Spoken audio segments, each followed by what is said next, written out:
ஓம் ராம் ராமாய நமக ராம் ராமாய நமக ராம் ராமாய நமக. அசாத்திய சாதக சோமின் அசாத்தியம் தவங்கிம்மத ராமதூதா கிருபாசிந்தமத்காரியம் சாதய பிரபோ. ஸ்ரீமத் வால்மீகி ராமாயணம் பாலகாண்டம் சர்க்கம் 4.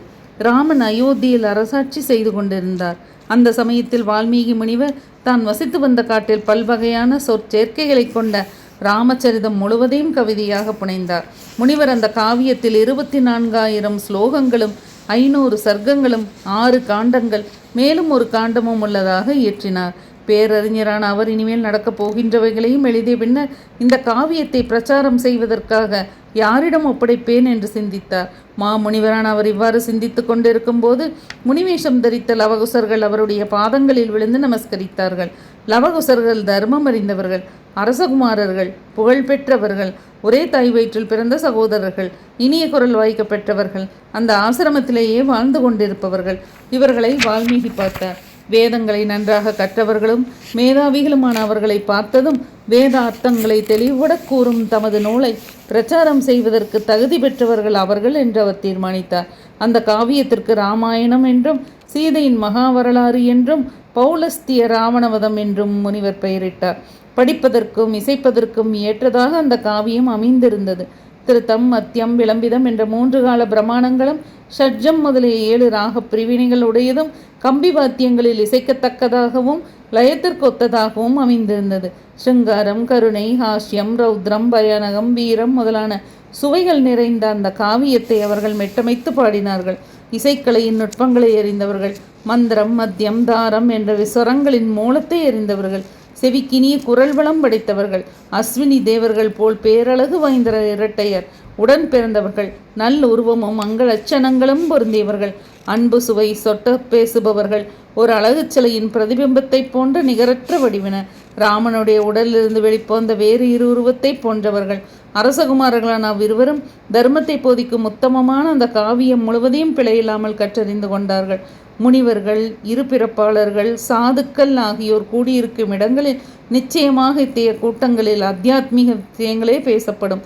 தத்துவம் அறிந்த அவ்விருவரும் தங்களுக்கு வால்மீகி முனிவர் உபதேசித்தபடியே ஒரே குரலில் இசைத்தார்கள். பெரும்பேறு பெற்றவர்களும் எல்லா விதமான லட்சணங்களும் அமைய பெற்றவர்களுமான அவர்கள் இருவரும் ஒரு சமயம் பரமாத்மா தரிசனம் பெற்ற முனிவர்கள் கூடி உட்கார்ந்திருந்த போது அவர்கள் அருகே சென்று ராமாயண காவியத்தை பாடினார்கள். அதனை கேட்டு கண்கள் ஆனந்த கண்ணீர் சொரிய மிகவும் ஆச்சரியத்தை அடைந்தவர்களாய் நல்லது, ரொம்ப நல்லது என்று பாராட்டினார்கள். அறப்பற்றுடைய முனிவர்கள் அனைவரும் மனமகிழ்ந்து பாடல் இசைக்கிற லவகுசர்களான அவ்விருவரையும் வெகுவாக போற்றினார்கள். உங்கள் பாட்டின் இனிமையை என்னென்று சொல்ல, ஸ்லோகங்களின் அமைப்பை பற்றி என்ன கூறுவது? முன்பு எப்போதோ நடந்தவைகளை கூட இப்போது கண்ணுக்கெதிரே காடுப்பது போல காட்டுகின்றன. அவ்விருவரும் உள்ளே சென்று மிகவும் இனிமையாகவும் கேட்போரை கவர்ந்தெழுக்கும்படியும் சுரங்கள் நன்றாக சேர்ந்தவாறும் காவிய பொருளில் நெஞ்சமூன்றி பாடினார்கள். தீவிரமான தவங்கள் செய்து புனிதர்களாகியுள்ள மகரிஷிகள் மனதை சுண்டி இழுக்கும்படியாக வெகு இனிமையாக பாடினார்கள். மனமகிழ்ந்த ஒரு முனிவர் எழுந்து சென்று ஒரு குடத்தை பரிசாக கொடுத்தார். பெரும்புகள் படைத்த ஒருவர் முகமலர்ச்சியுடன் அவர்களுக்கு மரவுரி கொடுத்தார். வேறொருவருக்கு கருமான் தோளும், மற்றொரு மகாமுனிவர் மௌஞ்சி என்ற புல்லால் செய்த அரஞானும் கொடுத்தார்.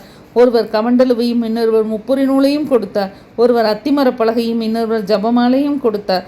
வேறொருவர் ஆசனம் ஒன்றையும், மற்றொருவர் கௌவீனம் அளித்தார்கள். வேறொருவர் கோடாலியை கொடுத்தார். வேறொரு முனிவர் காஷாய வஸ்திரத்தையும், மற்றொரு முனிவர் உடையாக பயன்படுத்தக்கூடிய மரப்பட்டைகளையும் கொடுத்தனர். யாகத்திற்கு தேவையான பாத்திரத்தை ஒரு முனிவர் கொடுத்தார்.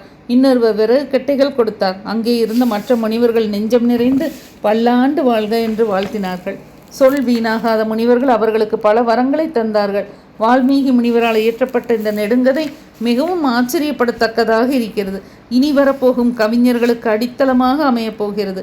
மங்களமாக தொடங்கியதற்கேற்ப நல்ல விதமாக நிலையை பெற்றிருக்கிறது. எல்லா இசை நுட்பங்களையும் கற்றறிந்த நிபுணர்களால் இசைக்கப்படும் இது கேட்போரின் ஆயுளை நீட்டிக்க வல்லது, மனோதைரியத்தை கொடுக்கக்கூடியது, எல்லோருக்கும் செவியின்பம் அளிக்கக்கூடியது. நெடுஞ்சாலை, ராஜபாட்டை ஆகிய எல்லா இடங்களிலும் புகழ் பரவியிருக்கும் அப்பாடகர்களை ஒரு சமயம் பரதனுக்கு முத்தவரான ராமன் பார்த்தார். எதிரிகளை அளிக்கும் திறன் கொண்ட ராமன் சகோதரர்களான அவ்விருவரையும் தன் இருப்பிடத்திற்கு அழைத்து வர செய்து தக்கபடி உபசரித்தார். திவ்யமான சொர்ண சிம்மாசனத்தில் பிரபு ராமச்சந்திரன் அமர்ந்திருக்க கீழே வரிசைப்படி அமைச்சர்களும் சகோதரர்களும் உட்கார்ந்திருந்தார்கள். பேரழகு படித்தவர்களும் அடக்கமானவர்களுமான விரிவரையும் சுட்டிக்காட்டி லக்ஷ்மண சத்ருக்கன பரதர்களிடம் இவ்வாறு கூறினார். தெய்வீகம் தோற்ற கொண்ட இவ்விருவரும் பாடும் இந்த கதையை கேட்போம். விசித்திரமான பொருள் சொற்கட்டுகளுடன் நன்றாக பாடுகிறார்கள் என்று தூண்டிவிட்டார். அவர்களும் இனிமை, தெளிவு, விஸ்தாரமான ராக ஆலாபனை, தந்தி வாத்தியங்களுக்கேற்ற லயம், பொருள் விளக்கம் தோன்று பாடினார்கள். மக்கள் நிறைந்த அந்த பேரவையில் நிகழ்ந்த இசை நிகழ்ச்சி எல்லோருடைய உடல், மனம், நெஞ்சங்களை ஆனந்தத்தில் ஆழ்த்தியது. செவிப்புலனுக்கு இன்பம் அளித்தது. லவகுசர்களான இவ்விருவரும் பெரும் தவசிகள், முனிவர்கள், அரசனுக்குரிய அங்க அடையாளங்களை பெற்றிருக்கிறார்கள். மிக உயர்ந்த சரிதத்தை, அது எனக்கும் கூட மங்களத்தை கொடுக்கக்கூடியது. நன்றாக கேளுங்கள். பின்னர் ராமனின் ஆகிய கிணங்க மார்க்கம் என்ற இசை மரபுப்படி அந்த காவியத்தை பாடினார்கள். ராமனும் கூட்டத்தோடு கூட்டமாக இருந்து பாட்டை ரசிக்க விரும்பி இறங்கி வந்து சபையில் அமர்ந்து காவியத்தில் ஆழ்ந்து போனார். ஓம் ராம் ராமாய நமக ராம் ராமாய நமக ராம் ராமாய நமக. அசாத்திய சாதக சுவாமின் அசாத்தியம் தவகிம்மத ராமதூதா கிருபாசிந்தமத்காரியம் சாதே பிரபோ. ஸ்ரீமத் வால்மீகி ராமாயணம் பாலகாண்டத்து 4வது சர்க்கம் முற்றிற்று.